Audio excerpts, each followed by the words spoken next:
Hello everyone, welcome back to my channel में माया खड़े फिर एक नए वीडियो के साथ। आज हम बात करने वाले हैं वंशागति और विविधता के सिद्धांत के पार्ट 8 में उत्परिवर्तन के बारे में। देखिए, उत्परिवर्तन होता है अचानक किसी भी ऑर्गेनिज्म में नए लक्षणों का उत्पन्न हो जाना।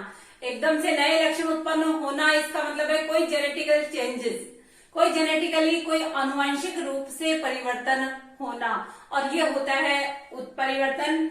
तो आज हम उत्परिवर्तन को डिटेल में लेने वाले हैं। देखिए, उत्परिवर्तन क्या होता है।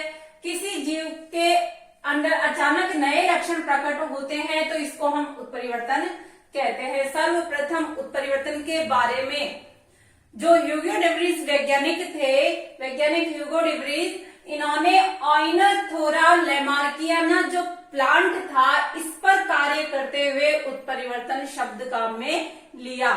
इस प्लांट पर कार्य कर रहे थे और अचानक उनको नए लक्षण दिखे और ये जो है उत्परिवर्तन शब्द काम में लिया गया।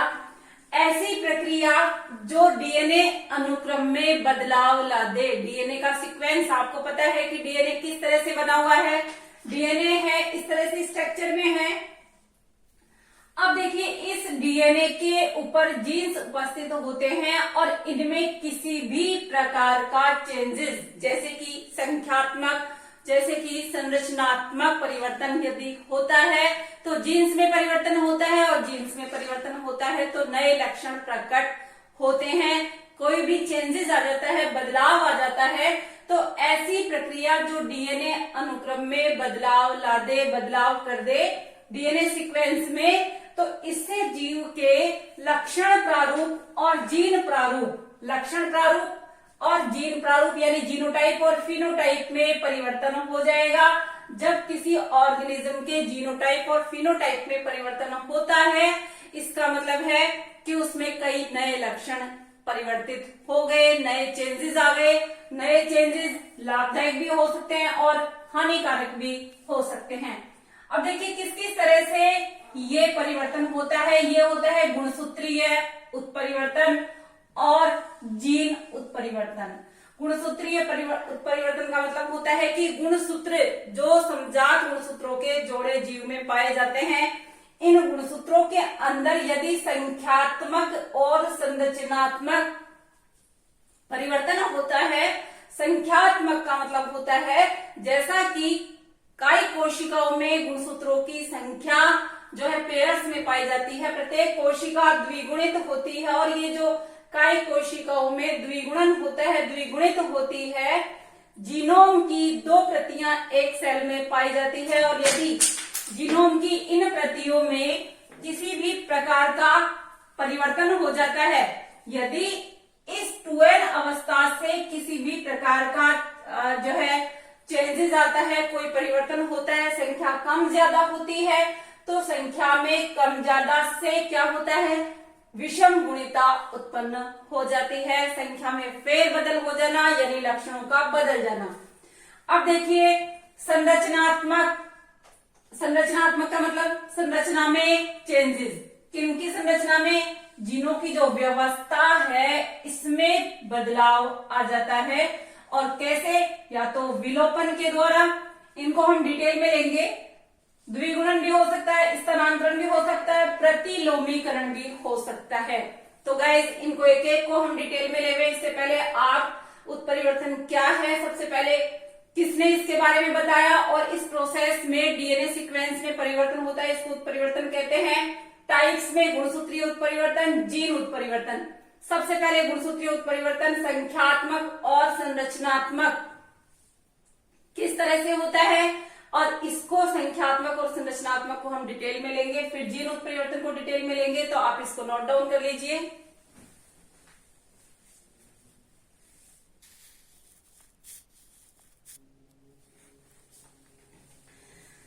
चलिए देखते हैं संख्यात्मक गुणसूत्रीय उत्परिवर्तन कैसे होता है। संख्यात्मक यानी संख्या में परिवर्तन। असुगुणिता और सुगुणिता, ये 2 टाइप का होता है संख्यात्मक गुणसूत्रीय उत्परिवर्तन। असुगुणिता जिसको एन्यूप्लॉइडी कहते हैं, और सुगुणिता जिसको यूप्लॉइडी कहते हैं। असुगुणिता यानी कि गुणसूत्रों में की संख्या में, कई गुणसूत्रों की संख्या में एक या अनेक गुणसूत्रों की कमी या वृद्धि हो जाना, एक या अनेक गुणसूत्रों की संख्या में कमी या वृद्धि हो जाना।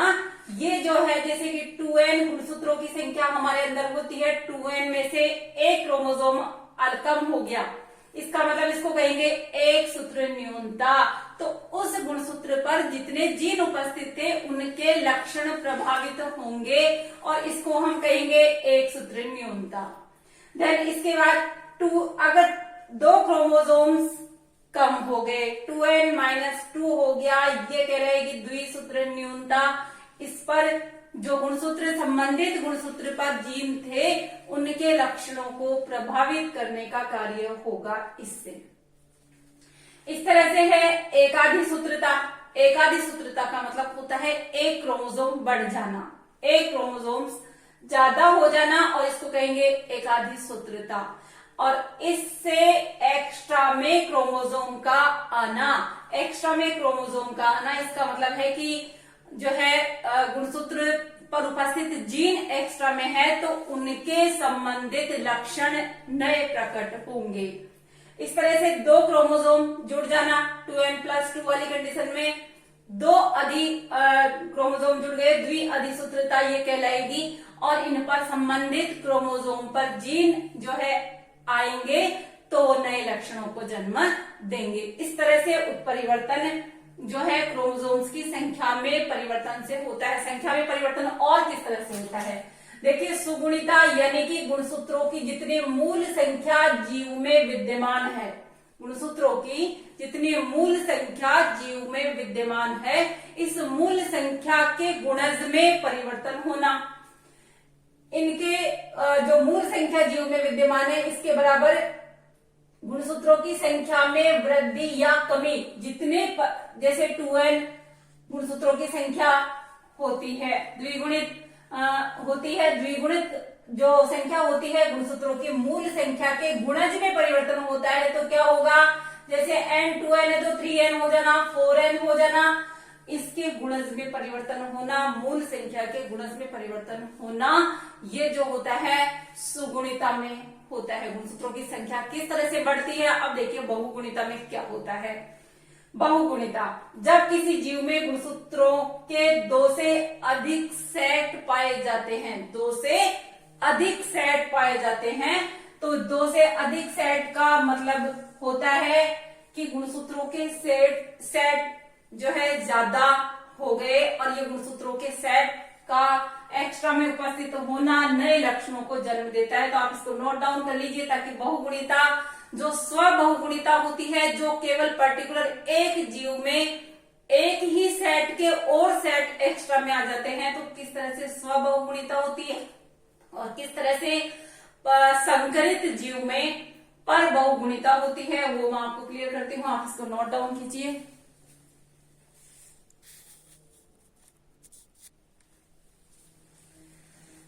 देखिए बहुगुणिता किस तरह से सेट में परिवर्तन करती है, गुणसूत्रों के सेट में परिवर्तन। बहुगुणिता में स्व बहुगुणिता यानी ये केवल एक जाति के गुणसूत्रों के सेट में उसी जाति के गुणसूत्रों का सेट प्लस हो रहा है तो गुणसूत्रों के मूल सेट का गुणन हो जाना। जैसा कि हम जानते हैं कि एक सेट होता है गुणसूत्रों का, इस गुणसूत्रों के सेट में एक्स्ट्रा जब लगते हैं, गुणसूत्र एक्स्ट्रा जब जुड़ जाते हैं तो ये होती है स्व बहुगुणिता। जैसे कि ट्रिपल-A, जैसा कि हम जानते हैं कि जीव में इस तरह से होते हैं, गुणसूत्रों के दो सेट विद्यमान, दो प्रतियों के रूप में दो जीनोम विद्यमान होते हैं, एक सेट में दो प्रतियां विद्यमान होती है। तो इस तरह से ये जो है इसी जाति के गुणसूत्रों का सेट और प्लस हो गया। पर बहुगुणिता, पर बहुगुणिता का मतलब होता है जैसे कि कोई दो जातियों में संकरण हुआ, संकर संतति उत्पन्न हुई और इस संकर संतति को जैसे कि कहा ए बी, एक ए से आया और एक बी से आया, ए बी संकर संतति बन गई। इस ए बी संकर संतति में यही गुणसूत्र वापस प्लस हो गए, ए डबल हो गया, बी बी डबल हो गया। इस तरह से ये होती है पर बहुगुणिता। बात समझ में आ रही होगी। बहुगुणिता दो प्रकार की हो गई, स्व बहुगुणिता और पर बहुगुणिता। ये हुआ संख्यात्मक गुणसूत्रीय परिवर्तन।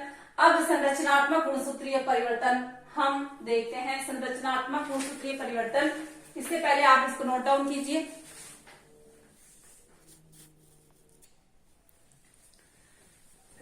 चलिए, संरचनात्मक गुणसूत्रीय परिवर्तन कैसे होता है। संरचनात्मक गुणसूत्रीय उत्परिवर्तन में सबसे पहला है विलोपन, विलोपित हो जाना। गुणसूत्र का जो खंड है वो खंड यदि, जैसे ये गुणसूत्र है, इसका कोई भी पार्ट यदि टूट करके लोप हो जाता है तो संबंधित जीन से जो कैरेक्टर्स प्रभावित होते हैं वो कैरेक्टर्स निश्चित रूप से प्रभावित होंगे और ऑर्गेनिज्म या जीव के अंदर परिवर्तन आएगा, क्योंकि उसके ऊपर जो जीन उपस्थित थे उनके लक्षण एकदम से चेंज होंगे। इसको हम कहेंगे विलोपन। गुणसूत्र का एक खंड टूटकर लोप हो जाता है। देन इसके बाद द्विगुणन। द्विगुणन यानी कि गुणसूत्र का जो खंड है वापस एक खंड रिपीट हो गया। गुणसूत्र के एक खंड का एकाई कोशिका में 2 या 2 से अधिक बार आना, ये गुणसूत्र है और इसका ये खंड है, मान लीजिए ये खंड है AB, मान लीजिए ये खंड है AB। अब यदि ये AB वापस से AB के रूप में और प्लस हो गया तो इसको हम कहेंगे द्विगुणन। इसके बाद नेक्स्ट है स्थानांतरण। स्थानांतरण का मतलब होता है एक गुणसूत्र का एक भाग टूट करके दूसरे से जुड़ जाता है, यानी कि एक गुणसूत्र है और दूसरा गुणसूत्र था, उसका भाग टूट करके यहां एक्स्ट्रा में जुड़ गया, यह है स्थानांतरण। इसके बाद है प्रतिलोमीकरण, इन्वर्जन हो जाना। जो गुणसूत्र खंड टूट जाता है, जो भाग अलग हो जाता है, इस अलग हुए खंड का उल्टा जुड़ जाना।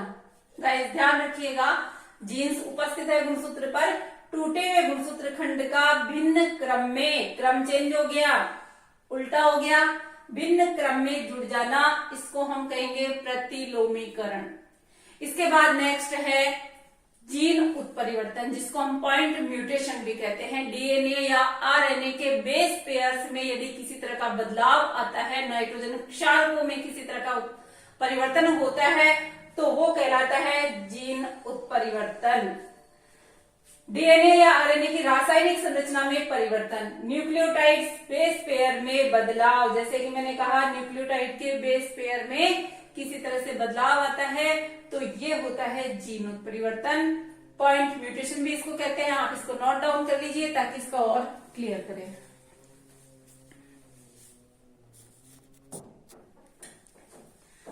चलिए, जीन उत्परिवर्तन के बारे में मैं आपको क्लियर करती हूँ कि जीन उत्परिवर्तन क्या होता है। जैसा कि मैंने कहा कि बेस पेयर्स में परिवर्तन, बेस पेयर्स में परिवर्तन जिसको पॉइंट म्यूटेशन भी हम कहते हैं। इसका एग्जाम्पल लेते हैं हम, सिकल सेल एनीमिया, हंसियाकार कोशिका हो जाना, जिससे कि सिकल टाइप की यानी कि हंसियाकार कोशिका हो जाना, सिकल सेल एनीमिया, जिससे कि जो है रक्तअल्पता हो जाती है। और रक्तअल्पता हो जाती है, इसका मेन कारण है डीएनए के नाइट्रोजन क्षार में परिवर्तन। सिकल सेल एनीमिया में ये रक्तअल्पता जो होती है, दांत कोशिका रक्तअल्पता डीएनए के नाइट्रोजन क्षार में परिवर्तन के कारण होती है और ये होता है जीन उत्परिवर्तन।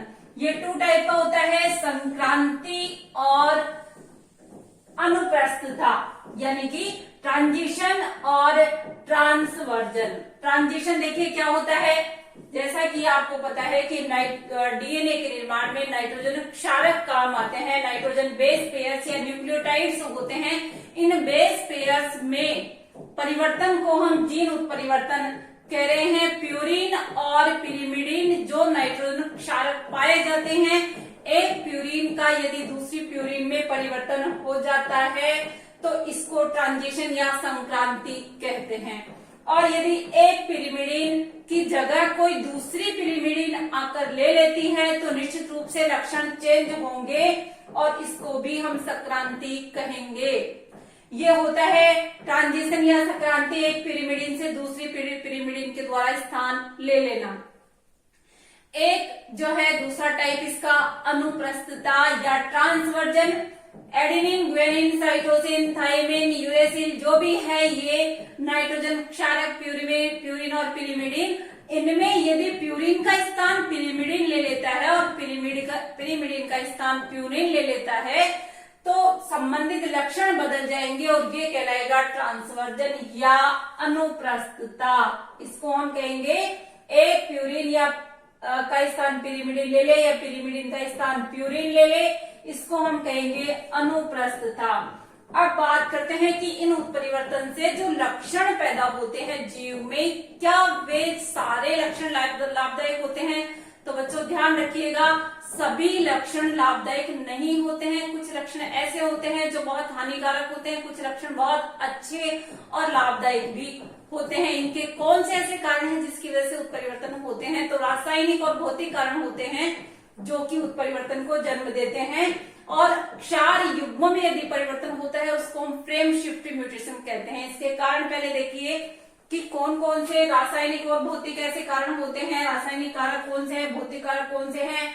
टेम्परेचर का, हीट का जो है अचानक से चेंज होना, एक्स किरण है, गामा किरणें है, पैराबैंगनी विकिरणें हैं। इन रेडिएशंस की वजह से कई बार आपको कहा जाता है कि एक्सरे लिया जाता है तो बच्चों को वहां से साइड में कर दिया जाता है क्योंकि ये रेज बहुत घातक होती है बच्चों। इसीलिए कई बार सूर्य ग्रहण के समय भी जो है बच्चों को या कहा जाता है कि आपको डायरेक्ट संपर्क में नहीं जाना है क्योंकि ये जेनेटिकली डिसऑर्डर्स पैदा कर सकते हैं। और इनका मुख्य जो कई ऐसे रासायनिक पदार्थ भी है जैसे कि मस्टर्ड गैस, ये इस तरह से पदार्थ होते हैं जो कि आनुवंशिक रूप से बदलाव ला देते हैं और ये बदलाव जेनेटिकली होते हैं, आनुवंशिक होते हैं, जो कि जीव के गुणों में परिवर्तन ला देते हैं और उत्परिवर्तन कर देते हैं। तो उत्परिवर्तन का आज टॉपिक आपने बहुत अच्छे से समझा होगा, उम्मीद करती हूँ समझ में आया होगा। बच्चों नोट्स बनाते रहिए, पढ़ते रहिए। चैनल को सब्सक्राइब नहीं किया है तो सब्सक्राइब कर दे। Okay guys, thanks.